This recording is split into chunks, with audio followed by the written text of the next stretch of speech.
আল্লাহ রাব্বুল আলামিন আমাদেরকে অনেক নাজ নেয়ামত দিয়ে ভরপুর করে দিয়েছেন।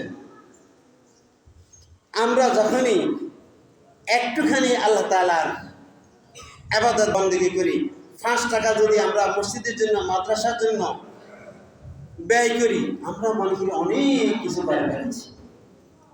আমার মধ্যে তখন ভুল টান টান ভাব এসে একটা অপেক্ষা চলে, আমি বীর পুরুষ হয়ে গেছি, আমি মসজিদের জন্য 1 লক্ষ টাকা দিয়েছি। ভাব করো, চলতে ফিরতে ইনিয়ে বিনিয়ে বলে মসজিদের প্রথম চাবিটা আমি দিয়েছি। সামনের সারির ফ্যান দেখতেছেন যে, এটা আমি দিয়েছি। এসি যেটা দেখতেছেন, প্রথম এসিটা আমি দিয়েছি।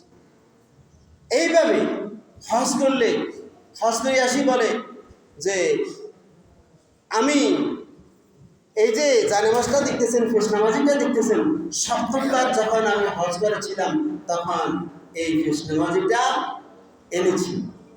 এখানে বলার মূল লক্ষ্য কি?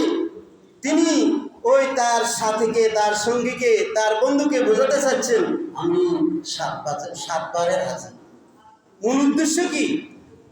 আমি 7 বারের হাজি, আমি 7 বার হজ করেছি, আমি অনেক কিছু করেছি। মানে 7 বার হজ করেছি মানে উনি কি বোঝাতে চাচ্ছেন? আমি অনেক কিছু করে ফেলেছি। মূলত বিষয় এটা নয়। আমরা যে ইবাদত বন্দেগী করছি, আমরা যে ভালো কাজ চলছি, আমরা যে ভালো পথে চলছি, আমরা যে ভালো কথা বলছি, এই যে চলার বলার করার সক্ষমতা আমি আপনি পেয়েছি, এটা হচ্ছে আল্লাহর অনুগ্রহ। আমি যে করছি এটা আল্লাহর প্রতি কোনো অনুগ্রহ নয়। এই পৃথিবীতে আমার সাথে, আপনার সাথে আরো অনেক চালাক মানুষ আছে, কিন্তু সে একটা ভালো কাজ করতে পারে না, সে একটা ভালো কথা বলে না, তার টাকা পয়সা কোনো ভালো কাজে লাগে না। কেন লাগে না? আল্লাহ তাআলা তাকে তৌফিক দেন নাই, আল্লাহ তাআলা তাকে সুযোগ করে দেন নাই। তার বদনসিব, তার খুশনসিব নয়, সেই খুশনসিবের অধিকারী হতে পারে নাই। খুশনসিব অধিকারী হতে পারে তখনই যখন আল্লাহ তাআলা কোনো বান্দার প্রতি রহম করেন, দয়া প্রদর্শন করেন। আমি আপনি যে মুসলিম হয়েছি, আমি আপনি যে মুসলিম হয়েছি, আল্লাহর প্রতি ঈমান এনেছি, এটা আল্লাহর প্রতি অনুগ্রহ নয়, এটা আল্লাহর প্রতি কোনো রকমের দয়া নয়, বরং আমি আপনি যে মুসলিম হতে পেরেছি এটা আল্লাহ তাআলার দয়া।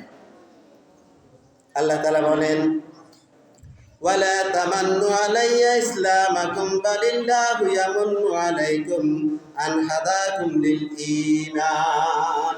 আল্লাহ বলেন বান্দা, তুমি যে মুসলিম হয়েছ এটা আমার প্রতি অনুগ্রহ নয়, তুমি যে ঈমানের মহান দৌলত পেয়েছ এটা আমার প্রতি কোনো অনুগ্রহ নয়, বরং তোমাকে ঈমানের মহান দৌলত দিয়ে আমি তোমার জীবনকে সমৃদ্ধ করে দিয়েছি, তোমাকে শ্রেষ্ঠ ধনীতে পরিণত করে দিয়েছি।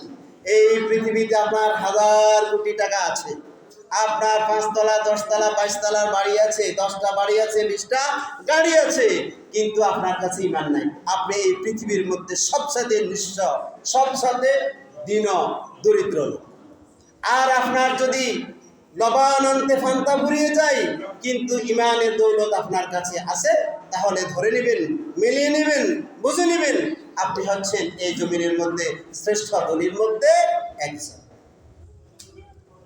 আমি কি কথা বুঝাতে পারছি? যে ব্যক্তির ঈমান নাই সে সবচেয়ে নিঃস্ব, যে ব্যক্তির ঈমান নাই সে হচ্ছে সবচেয়ে দরিদ্র, সবচেয়ে গরিব, সে রিক্ত। সে কি? রিক্ত, শূন্য, কিচ্ছু নেই তার। আর যে ব্যক্তির ঈমান আছে তার সব আছে, তার কাছে মহান দৌলত আছে, সে মহান দৌলতের অধিকারী।